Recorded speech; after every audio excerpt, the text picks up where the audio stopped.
So do you have a boyfriend? Absolutely not. That's okay. Now we know why. Okay. Well, and she talks about not knowing how to dress, but if you happen to hop onto the WPRA website and you see her beautiful gown that she wore, and I think it was the back number party, but she looked stunning. I was like, Aunt Vicky, look at this dress. So you look beautiful. Thank you, thank you. Now I do have a question. I'm going to start with Cody, and I think Cory, you can attest to this. I know you can as well. Let's talk about your horses and your partners. I mean, you guys have a little bit different of a challenge than say a bull rider, a bareback rider, saddle bronc rider, because you guys are partners with your horse. You have a hazer, a partner that you work with as well. So you've got double the team, and I just think there's a lot more behind the scenes that go into taking care of your partner. So talk about that a little bit. Yeah, for me, I have a really good horse, and I didn't break him here because he got hurt earlier this year, and that's when I switched and I started riding a horse from Casey Jones, and that's when I started having a lot of luck. So I rode him most of the summer, and that's what got me here. So I brought that horse and another horse that Casey usually rides, Black Mare Smoker.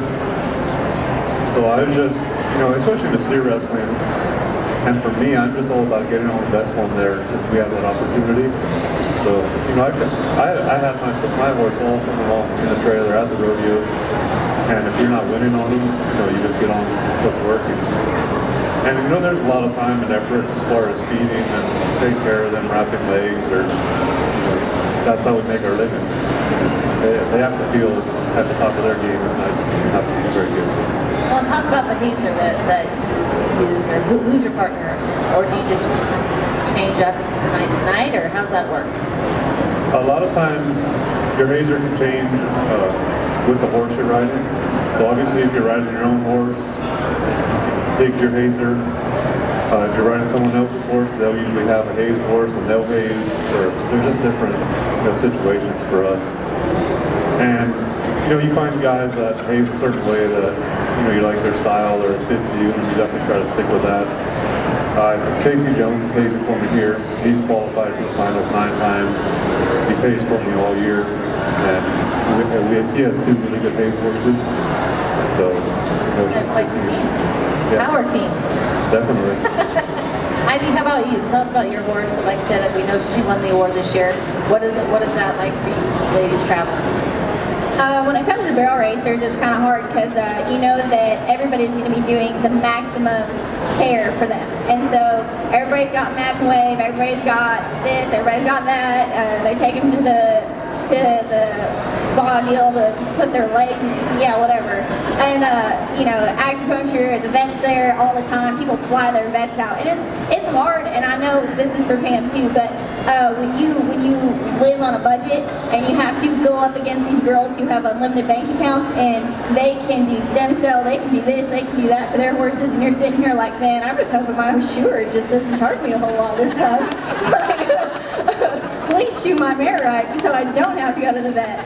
But it's different. And as far as Tibby, I have Jess Harper take care of my horse.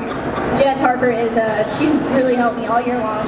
I started out with her at Denver, and she has stuck with me throughout the whole deal. And she's very helpful to me, and she's very understanding, and she knows that I'm 22 years old, and that's a lot of money for me to pay what she does for the horses. But it's a different world for the barrel racers, and there's so many products out there now that it just takes it to a whole other level.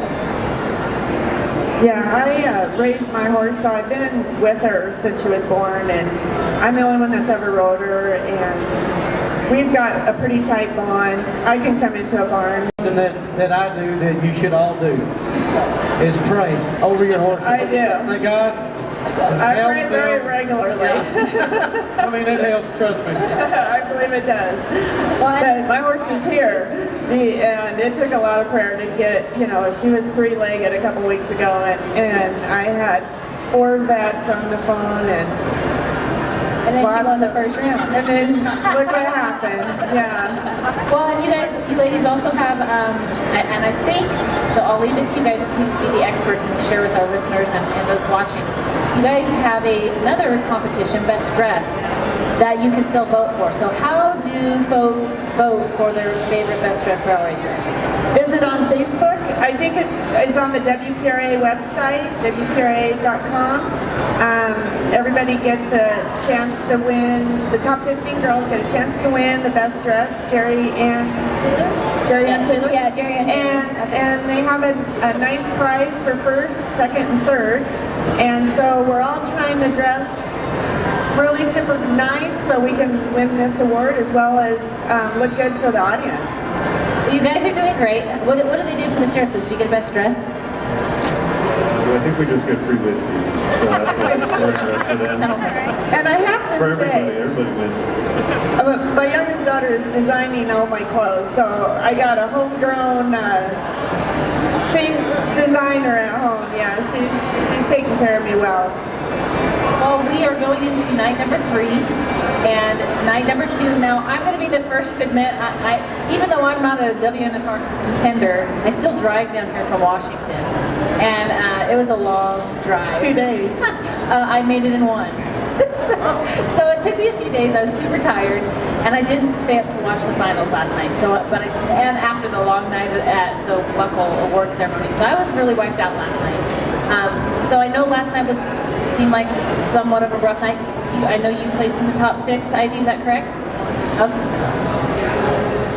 I was 6th. I got last hole. But you got the I'm still hole. pumped about But it. yeah. No, I mean, after my first round, I'm pumped. I don't care what happens now. Well, can you share what happened the first night? You know, I know you want to forget about it, but I'll stage stop. because I've got another question after. No, it's fine. I should have been a little smarter the first night.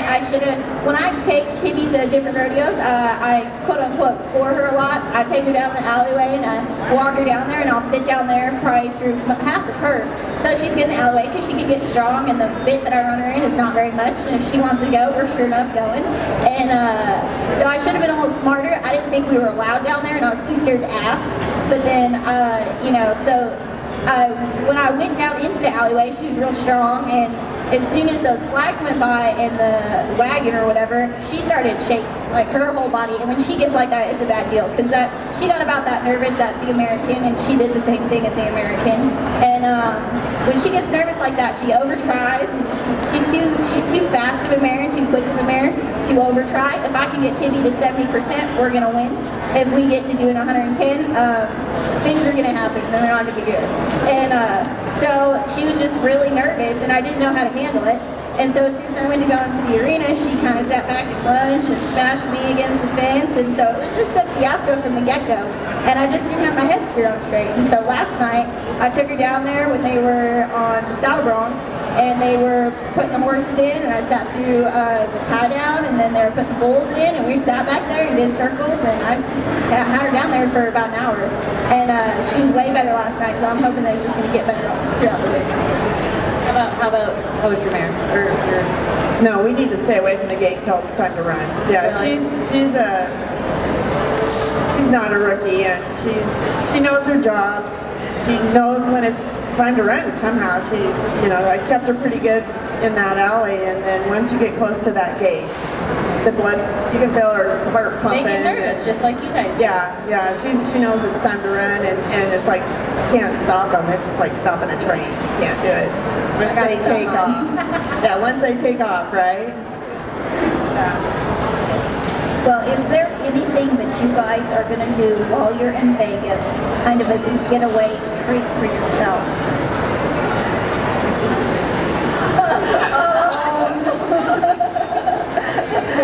No, I'm here for the rodeo, and that's what I'm doing. Yeah, I don't have anything else scheduled. No. Just completely focused on Just the staying focused on the rodeo, yes. Yeah, just rodeo. Trying to visit with all the friends and family as much as I can. A lot of people have come out here to support us, and trying to make an effort to see them or spend time with them, but it's definitely hard. And we're just here to rodeo, so we'll enjoy it later. Yeah, we've had several of the contestants say that they're going to take some time out and just spend it with their families, some quiet time. Yeah, where I'm staying, it doesn't even seem like you're in Vegas. It just seems like you're in another town, and Relax. Not downtown. You're staying with your horse. I'm staying with my horse. Okay. Yeah, so it doesn't even feel like we're in Vegas. It just feels like we're like at San Antonio, something else, just a city, and we just drive to the arena and do our thing and then drive back. So that's just keeping it low key in the downtime. Well, and I think, we're about out of time, but there's one thing that I want to run through with all of you, and I know Cory can understand this being a roper and having a team behind you. We were talking about it off stage. It's 10 days, and there's a lot of time between the first round and the 10th round to get to the championship. And, if you would share with some of our listeners and our audience the difference in the go-round, the average, and the world standings, and how the titles are divvied out if they don't understand the money qualifiers and those sorts of things. And lastly, it's a two-part question. How do you stay focused for that 10 days? Looking ahead, if one, you start after you have a bad night, and then you have a great night. How do you stay focused to look at the long road ahead of you in those 10 days? Well, in my case, since I did get a no time the first night, I cannot place in the average, so there's a very small chance that I could even win the world, even though that there is so much to be won in the grounds. But with how fast the ground is, it's a catch-22. So for me, it's just a one go round each night. So I get to go for it every night, which is a good thing. And then if you win I don't know how much the average pays. I try not to look at that stuff before I come to rodeos, and so I can't really educate anybody on that because I'll be giving them false information. But I bet you can Google it.